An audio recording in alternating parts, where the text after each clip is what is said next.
In 1776, 13 British colonies clinging to the eastern seaboard of North America declared their independence from the world's most powerful empire, a bold and seemingly suicidal act of defiance that few European observers believed could succeed. These colonies possessed no professional army, no navy worthy of the name, no central government with real authority, and no tradition of unified action. They faced the British Empire at the height of its power, an empire with the world's most formidable navy, battle-hardened professional soldiers, vast financial resources, and a global network of bases and allies. Yet by 1848, a mere 72 years later, the United States had not only survived, but had transformed itself into a continental empire, stretching from the Atlantic Ocean to the Pacific, controlling territory that dwarfed the original 13 colonies. In that span of time, America fought Britain twice,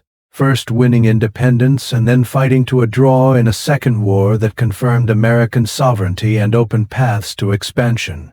America defeated Mexico in a devastating conflict that seized half of that nation's territory. America positioned itself to crush Spain in a future war that would claim overseas possessions and announce American arrival as a global power.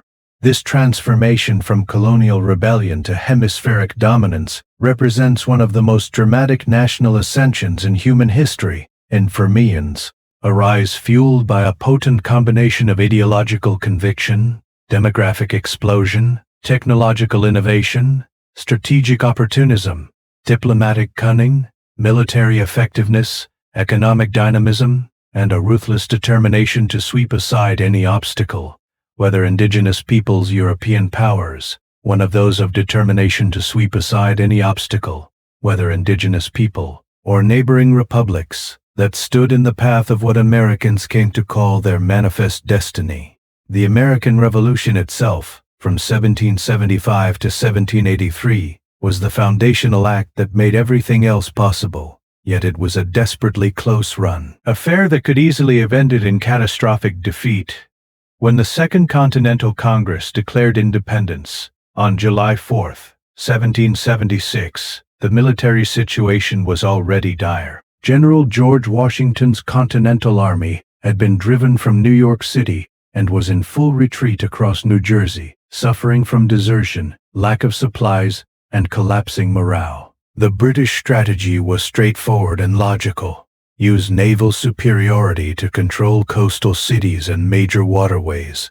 Employ professional soldiers to defeat rebel armies in open battle, and rely on loyalist sentiment, which British officials overestimated dramatically, to help pacify the countryside. Britain possessed every conventional advantage. The Royal Navy was unchallenged on the seas, capable of moving troops and supplies anywhere along the American coast, while blockading rebel ports and strangling American trade. British and German mercenary soldiers were trained professionals who could execute complex battlefield maneuvers with precision, unlike the Continental Army, which was perpetually undermanned, poorly supplied, inadequately trained, and prone to melting away when enlistments expired. Britain had the financial resources of the world's leading commercial empire, while the Continental Congress struggled to pay for anything, forced to print increasingly worthless paper money and beg states for contributions that ultimately proved decisive. The sheer geographic scale of the conflict worked against Britain,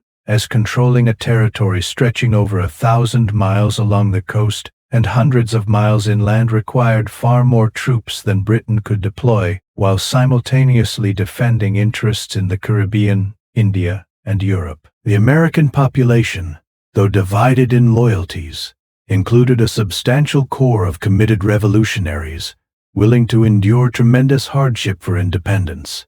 While British public opinion was divided about the war from the start, with many Whig politicians viewing it as an unjust conflict against fellow Englishmen, the Americans were fighting for their homes, farms, and families, while British soldiers were fighting for pay in a distant land whose inhabitants they often despised. Perhaps most importantly, the Americans could lose most battles and still win the war if they preserved their army and maintained resistance, while Britain needed to achieve decisive victory and pacification, a far more difficult task. George Washington, despite losing more battles than he won, understood this asymmetry perfectly and pursued a Fabian strategy of avoiding major battles when possible, preserving his army as the symbol of American resistance and striking only when opportunities presented themselves. The tide began to turn with the Franco-American Alliance of 1778, a diplomatic triumph that transformed the strategic picture entirely.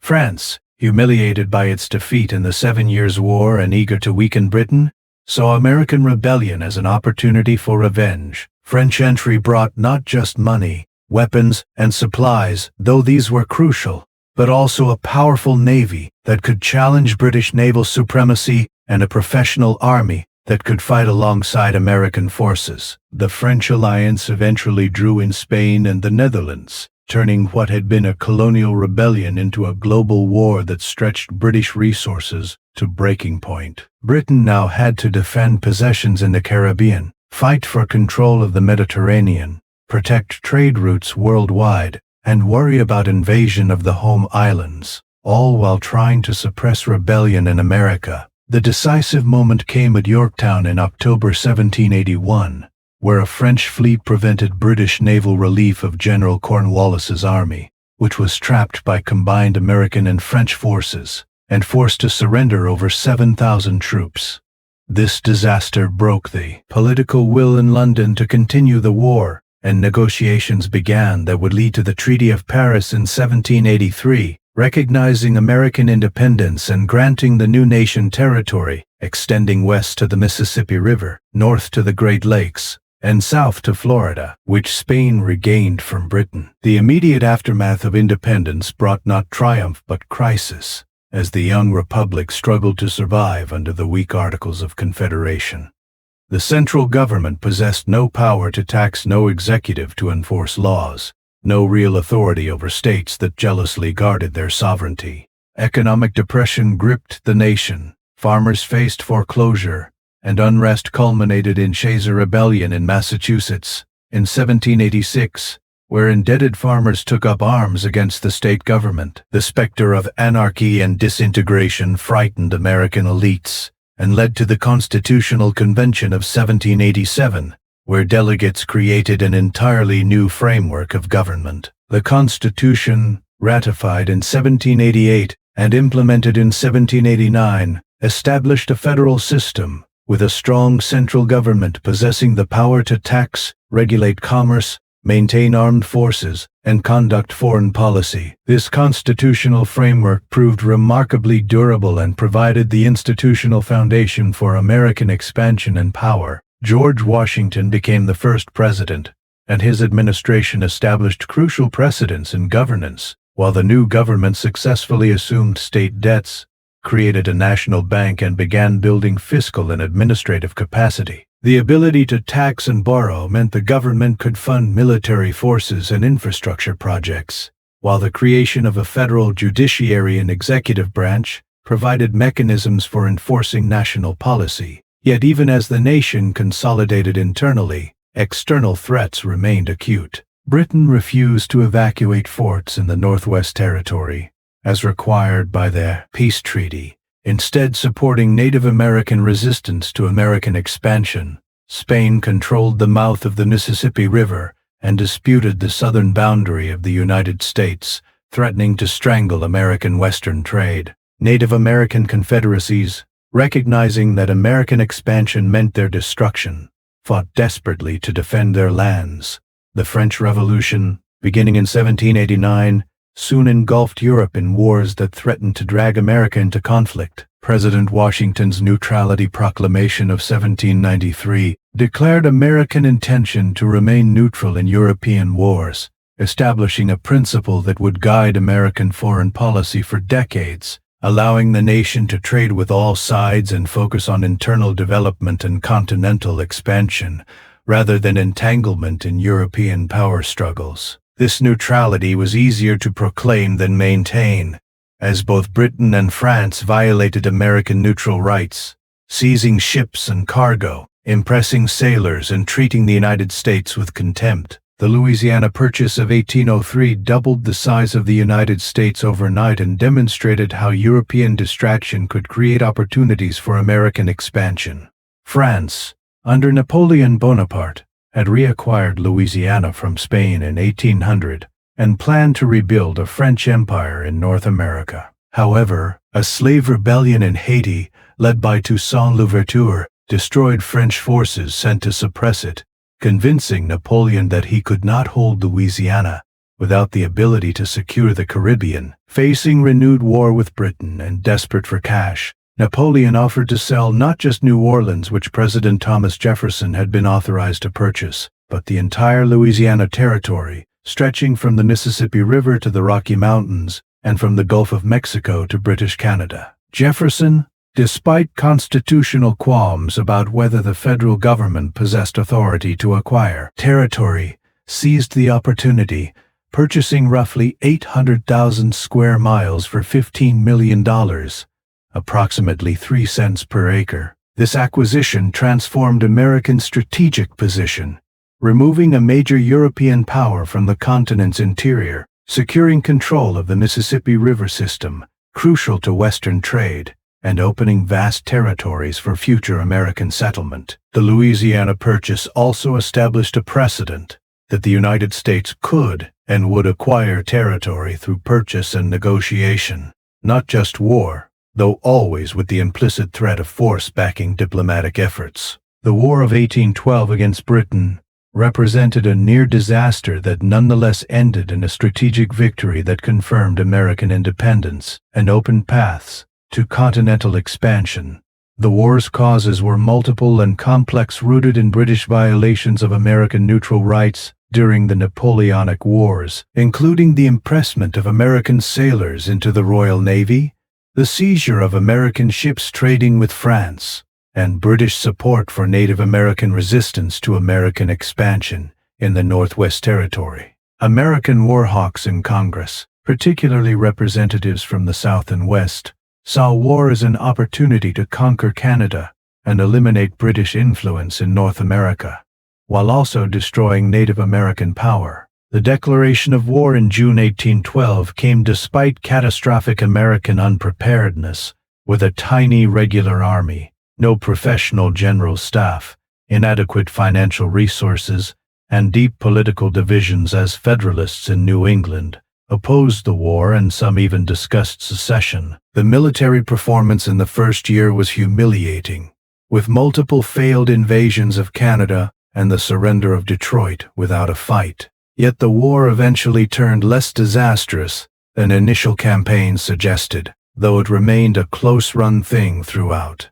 American naval victories on the First Tee ensued. Great Lakes, particularly Oliver Hazard Perry's triumph on Lake Erie in September 1813, secured the Northwest and enabled William Henry Harrison's victory at the Battle of the Thames, which killed Tecumseh and destroyed the Native American Confederation that had threatened American expansion. At sea, American frigates won surprising single-ship victories against Royal Navy vessels, boosting morale and demonstrating that American sailors could fight effectively. However, Napoleon's defeat in Europe in 1814 freed Britain to concentrate forces against America, and a British army invaded from Canada, captured Washington, and burned the Capitol and White House in August 1814, a humiliation that shocked the nation. The British advance into New York was stopped at Plattsburgh, and their assault on Baltimore failed, producing the spectacle that inspired the Star-Spangled Banner. Most dramatically,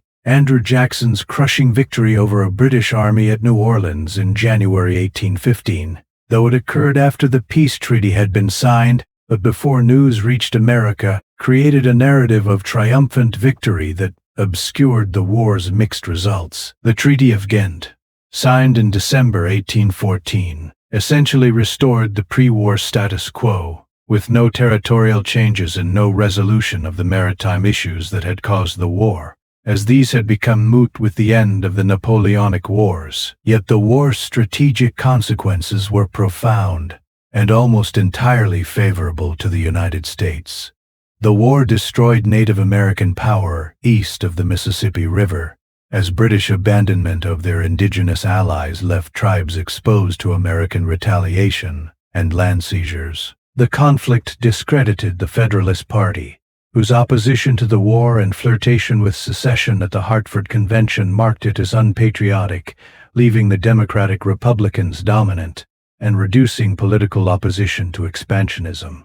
The war demonstrated that the United States could fight Britain to a draw, and that Britain would not seriously attempt to reconquer its former colonies, confirming American independence in a way the Revolution had not entirely accomplished. British-American relations, after 2 wars in 40 years, gradually improved as Britain concluded that accommodation with America served British interests better than continued hostility, particularly as Britain faced growing challenges, maintaining its global empire, and saw value in peaceful trade with its former colonies. The War of 1812 unleashed a surge of nationalist sentiment and self-confidence that fueled the era of good feelings and made Americans more certain than ever that their destiny was continental expansion. The decades following the War of 1812 saw explosive American territorial growth through a combination of diplomatic pressure, purchase,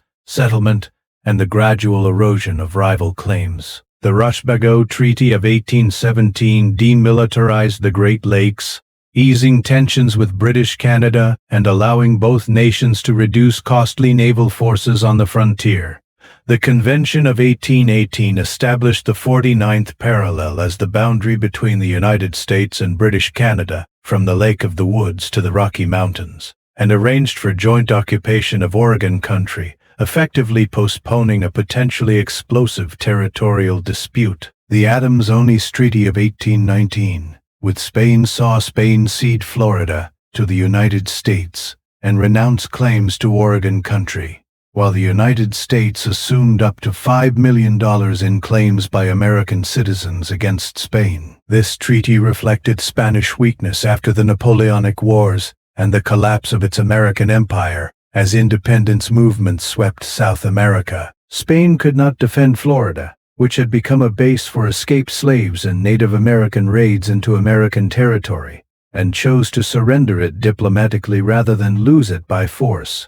The Monroe Doctrine, proclaimed by President James Monroe in 1823, announced American opposition to further European colonization in the Western Hemisphere and declared that European intervention in the affairs of independent American nations would be viewed as hostile acts. Though the United States lacked the military power to enforce this doctrine without British naval support, which Britain provided because it served British commercial interests in Latin America, the doctrine expressed American ambition for hemispheric dominance. The declaration warned European powers that the Americas were an American sphere of influence, and that the United States would resist colonial control, or expand colonial control, or expand colonial holdings. This was an audacious claim for a nation of fewer than 10 million people, with a small military, but it reflected the self-confidence of a rapidly growing power that saw itself as the natural hegemon of the Western Hemisphere.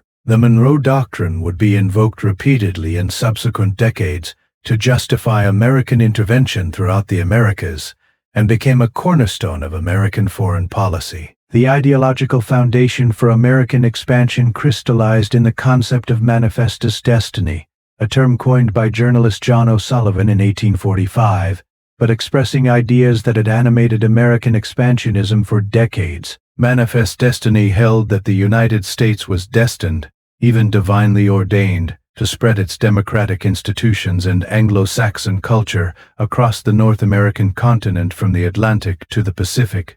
This ideology combined genuine belief in the superiority of American political institutions, racist assumptions about Anglo-Saxon racial superiority over Mexicans, Native Americans, and other peoples, economic arguments about the need for new lands and markets, and strategic concerns about preventing European powers from establishing themselves on the Pacific coast. Manifest destiny provided moral justification for territorial acquisition, reframing conquest and displacement as a civilizing mission that would bring progress and freedom to backward regions. The ideology was not universally accepted, as opponents, particularly in the North, argued that expansion was a scheme by slaveholders to acquire new territory for slavery's expansion. But manifest destiny became the dominant framework for understanding and justifying American expansionism in the 1840s. The Texas Revolution of 1835 to 1836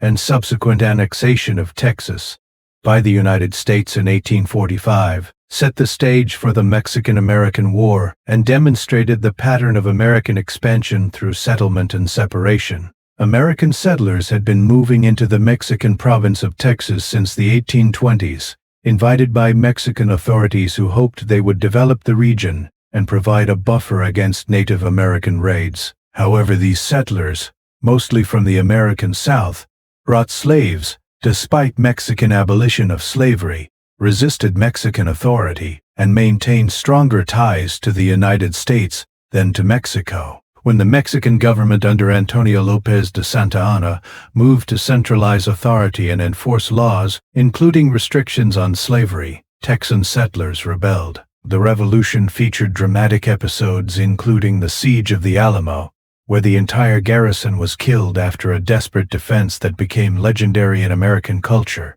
and the Goliad Massacre, where Mexican forces executed Texan prisoners. Sam Houston's decisive victory at San Jacinto in April 1836, where his army surprised and routed Santa Anna's forces and captured Santa Anna himself, secured Texan independence. The Texas Republic existed for 9 years, repeatedly requesting annexation by the United States but facing political resistance from northern politicians who opposed adding another slave state and feared war with Mexico, which never recognized Texas independence, and threatened war if the United States annexed Texas. The Bow annexation of Texas in 1845 was accomplished through a joint resolution of Congress after a treaty failed to achieve the 2/3 Senate majority required for ratification. President John Tyler, a lame duck, desperate for a foreign policy achievement, and his successor James K. Polk, an ardent expansionist who won the 1844 election partly on a platform of territorial acquisition,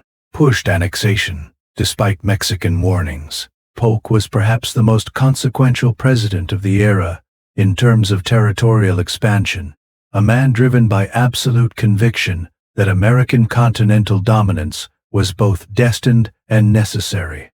Polk wanted not just Texas, but also California and New Mexico, regions that were sparsely populated by Mexican citizens, but increasingly attractive to American settlers and merchants. California's magnificent Pacific harbors, particularly San Francisco Bay, were seen as gateways to Asian trade and essential to American commercial and naval power. Polk initially attempted to purchase these territories, sending envoy John Slidell to Mexico City with offers to buy California and New Mexico while settling the Texas border dispute. Mexico, politically unstable and humiliated by the loss of Texas, refused even to receive Slidell, as no Mexican government could survive if it negotiated away more territory. Mexican public opinion demanded resistance, and Mexican military leaders, confident in their numerical superiority, believed they could defeat American forces. The Mexican-American War from 1846 to 1848 represented the most dramatic and successful American military campaign of the era, resulting in the seizure of roughly half of Mexico's national territory and the fulfillment of continental expansion to the Pacific. The war began with fighting in the disputed territory between the Nueces River and Rio Grande, where President Polk had deliberately sent American troops under General Zachary Taylor to provoke Mexican response. When Mexican forces crossed the Rio Grande and ambushed an American patrol in April 1846, Polk declared that Mexico had invaded American territory and shed American blood on American soil, securing a declaration of war from Congress. The American military performance demonstrated decisive superiority despite fighting in enemy territory thousands of miles from supply bases. American advantages in artillery, professional military education, industrial capacity, and logistics proved overwhelming against Mexican forces that, despite often fighting bravely, suffered from poor training, inadequate equipment, political interference in military decisions, and chronic lack of pay and supplies. General Taylor's victories at Palo Alto and Resaca de la Palma in May 1846 demonstrated American artillery superiority as mobile American guns devastated Mexican formations. Taylor's subsequent capture of Monterrey and his defensive victory at Buena Vista against Santa Anna's larger army established American control of northern Mexico. The war's decisive campaign came when General Winfield Scott executed an amphibious landing at Veracruz in March 1847 and marched inland toward Mexico City, echoing Hernan Cortez's conquest 3 centuries earlier. Scott's Veracruz campaign showcased American military professionalism at its highest level, with careful planning, effective use of combined arms, superior logistics, and tactical flexibility that repeatedly outmaneuvered Mexican defenders. The siege and capture of Veracruz, the victories at Cerro Gordo, Contreras, and Churubusco, and the final assault on Chapultepec Castle and Mexico City itself demonstrated that American forces could project power deep into enemy territory and capture an enemy capital defended by superior numbers. The fall of Mexico City in September 1847 broke Mexican resistance, though guerrilla warfare continued. The Treaty of Guadalupe Hidalgo, signed in February 1848, forced Mexico to cede California, New Mexico, and the disputed Texas territory in exchange for $15 million and assumption of American citizens' claims against Mexico. The United States acquired approximately 500,000 square miles, including all or parts of what would become California, Nevada, Utah, Arizona, New Mexico, Colorado, and Wyoming. The war cost roughly 13,000 American lives, mostly from disease rather than combat, and an estimated 25,000 Mexican casualties. The speed and completeness of American victory shocked European observers and demonstrated that the United States had become a formidable military power capable of defeating a substantial opponent. The acquisition of California proved immediately valuable when gold was discovered at Sutter's Mill in January 1848, just days before the peace treaty was signed. The California gold rush of 1849 brought hundreds of thousands of fortune seekers from around the world, transformed California from a backwater into an economic powerhouse, and accelerated American settlement of the Pacific coast. The Oregon boundary dispute with Britain, which had threatened war in the mid-1840s when expansionists demanded all of Oregon territory to latitude 5440 or war, was resolved by compromise in 1846, with the boundary set at the 49th parallel, giving the United States the future states of Oregon and Washington while Britain retained Vancouver Island and British Columbia. The Gadsden Purchase of 1853 added another 30,000 square miles in southern Arizona and New Mexico, purchased from Mexico for $10 million to secure a southern railroad route to California. By the mid-1850s, the United States controlled the entire breadth of the continent, from Atlantic to Pacific, and from the Great Lakes to the Rio Grande, the basic territorial outline of the modern United States, minus Alaska and Hawaii. Yet this continental expansion came at tremendous cost to peoples who stood in its path,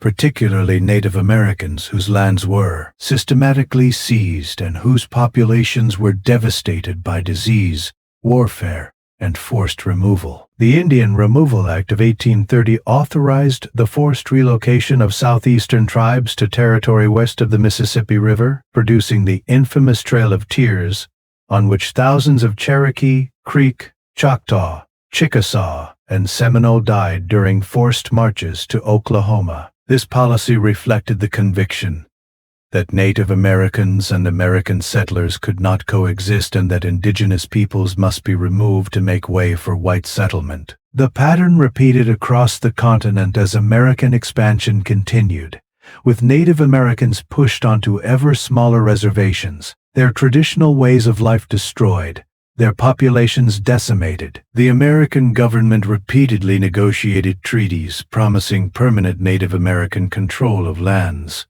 then violated these treaties when settlers demanded access to those lands. Military campaigns against Native American resistance, including the Black Hawk War, the Seminole Wars, and numerous smaller conflicts, consistently resulted in American victory due to technological superiority, greater numbers, and the systematic destruction of indigenous food supplies and economic bases. The territorial expansion achieved by 1848 reopened and intensified the political conflict over slavery that would ultimately tear the nation apart. The Compromise of 1850 attempted to manage sectional tensions by admitting California as a free state while organizing New Mexico and Utah territories without restrictions on slavery, strengthening fugitive slave laws to satisfy the South, and abolishing the slave trade in Washington, D.C., to appease the North Parrot. Yet these measures merely postponed the inevitable crisis,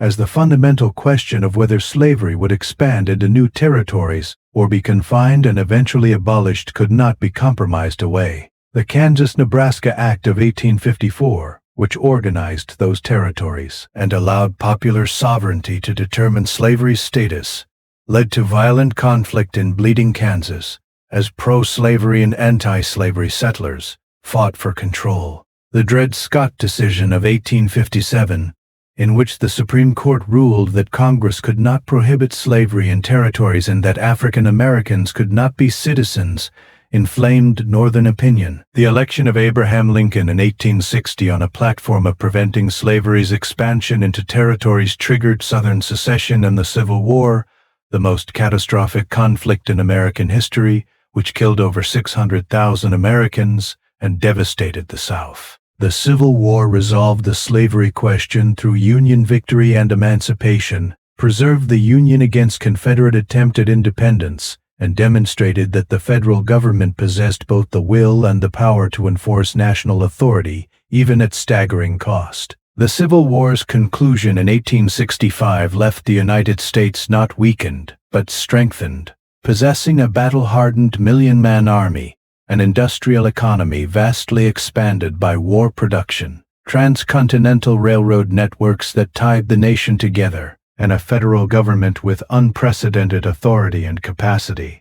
Though the army was rapidly demobilized after the war, the industrial and financial infrastructure remained, positioning America for the next phase of expansion and making it clear that the United States was becoming a great power by any measure. The post-war decade saw completion of continental consolidation through the Transcontinental Railroad, completed in 1869, which physically integrated the nation and enabled rapid movement of troops, goods, and settlers. The final conquest of Native American peoples west of the Mississippi continued through the 1870s and 1880s, with the destruction of the Plains Indians' buffalo herds, military campaigns that forced resistant tribes onto reservations, and the gradual extinction of indigenous independence. By 1890, the Census Bureau declared the frontier closed, announcing that settlement had filled in the continental United States and the era of westward expansion across empty lands was over. This continental consolidation set the stage for the Spanish-American War of 1898, which marked American emergence as an overseas imperial power and global force. Though technically outside the 72-year period from 1776 to 1848, the war against Spain represented the culmination of processes set in motion during that earlier era of expansion, as the United States, having conquered the continent, now looked beyond to overseas possessions. The Spanish-American War, provoked by the mysterious explosion of the USS Maine in Havana Harbor, and driven by American sympathy for Cuban independence, yellow journalism that inflamed public opinion, and strategic desire for naval bases in the Caribbean and Pacific, lasted only 4 months but resulted in Spain's total defeat. American naval victories at Manila Bay and Santiago de Cuba demonstrated overwhelming technical and tactical superiority, while American ground forces, despite chaotic logistics and disease that killed far more soldiers than combat, defeated Spanish defenders in Cuba and the Philippines. The Treaty of Paris in 1898 forced Spain to cede Puerto Rico, Guam, and the Philippines to the United States, while Cuba became independent but effectively an American protectorate. The annexation of Hawaii in 1898, accomplished through a joint congressional resolution after American settlers and businessmen had overthrown the Hawaiian monarchy in 1893, added another Pacific possession. The United States now controlled an overseas empire stretching from the Caribbean to East Asia, with naval bases that projected American power globally and colonies that generated fierce debate about whether imperialism was compatible with American republican values. The transformation of the United States from rebellious colonies in 1776 to a continental empire by 1848, and then to an overseas imperial power by the end of the century, represents one of history's most dramatic national ascensions. Multiple factors combined to make this possible. Geography provided vast territories with relatively sparse populations of Europeans and Native Americans who could be displaced or conquered.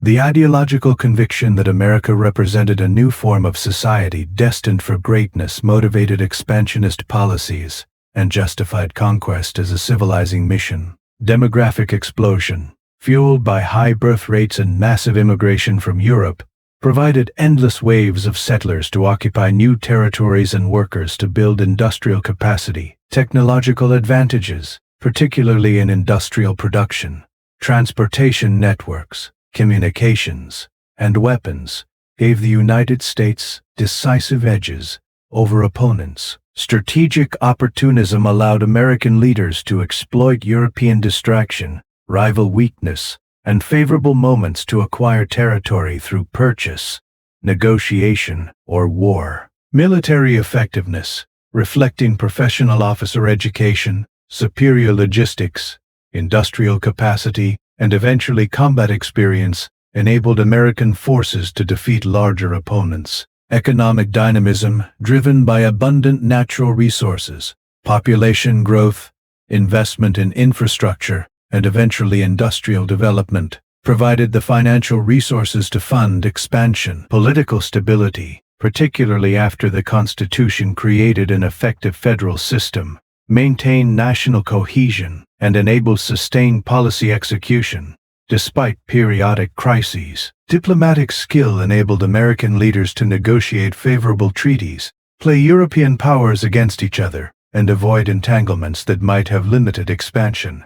Finally, a ruthless willingness to employ violence against those who resisted, whether Native Americans, Mexicans, or others, combined with racist ideologies that dehumanized victims and justified dispossession, enabled policies of conquest and displacement that might otherwise have faced greater internal opposition. The costs of this imperial project were immense, though borne primarily by others rather than Americans themselves. Native American populations were devastated, their societies destroyed, their lands seized, and their independence extinguished through a sustained campaign of displacement, warfare, and cultural genocide that continued for over a century. Mexico lost half its national territory in a war of aggression that left bitter resentment, lasting to the present day. African Americans remained enslaved throughout most of this period, and even after emancipation faced systemic oppression and denial of rights that mocked American pretensions to liberty. The territorial expansion intensified sectional conflict over slavery that produced the catastrophic Civil War. American intervention in other nations' affairs, particularly in Latin America, often supported dictators and business interests at the expense of democracy and human rights. The shift to overseas imperialism brought the United States colonies in the Philippines, where American forces fought a brutal counterinsurgency against Filipino independence fighters from 1899 to 1902 that killed hundreds of thousands, and established patterns of intervention that would characterize American foreign policy throughout the 20th century. Yet from the American national perspective, this 72-year period from 1776 to 1848, extended to the Spanish-American War in 1898, was an unqualified triumph that transformed a collection of weak colonies into the dominant power of the Western Hemisphere and positioned the United States to become the world's greatest power in the 20th century. The acquisition of continental territory provided the resources, the markets, the strategic depth, and the population base that enabled America's rise to superpower status. The Pacific ports acquired from Mexico made the United States a two-ocean power, with access to Asian trade, and enabled the projection of American power across the Pacific. The Gulf ports and Caribbean possessions gave the United States control of approaches to the potential Isthmian Canal that would eventually be built in Panama. The continental breadth provided security against foreign invasion, and the space for industrial development on a scale no other nation could match. The mineral wealth discovered in the acquired territories, from California gold to Nevada silver to southwestern copper, fueled economic growth. The agricultural potential of the lands seized from Native Americans and Mexico fed growing populations and produced export commodities. The transcontinental railroads built across this territory integrated the nation economically and enabled rapid movement of goods and military forces. The experience of continental expansion, of repeatedly overcoming obstacles and defeating opponents, created a national self-confidence and sense of destiny that would characterize American foreign policy even to the present day. The question of whether this expansion was justified or whether it represented unprovoked aggression and imperial conquest has been debated since it occurred. Contemporary opponents, particularly Whig politicians and abolitionists, condemned the Mexican War as immoral aggression to extend slavery. Mexican historians understandably view American expansion as naked imperialism that dismembered their nation. Native American descendants view it as genocide and theft. Yet within the United States, the dominant historical narrative long celebrated this expansion as the fulfillment of manifest destiny, and the forest, the natural and inevitable spread of superior institutions and culture, though more recent scholarship has challenged this triumphalist interpretation and emphasized the darker aspects of conquest and dispossession. What cannot be denied is the historical significance of this transformation, as the Continental Empire created between 1776 and 1848, confirmed through victory over Spain in 1898, established the territorial and economic foundation for American power in the 20th century. The United States that defeated Germany and Japan in World War II, that confronted the Soviet Union throughout the Cold War, and that remains the world's most powerful nation in the 21st century, is the direct descendant of the expansionist republic that fought Britain twice, defeated Mexico, and crushed Spain in 7 decades of almost continuous territorial growth. Understanding this history is essential to understanding American power, American ideology, American identity, and the patterns of American engagement with the world that persist to the present day, making this 72-year period from 1776 to 1848 one of the most consequential eras in both American and world history.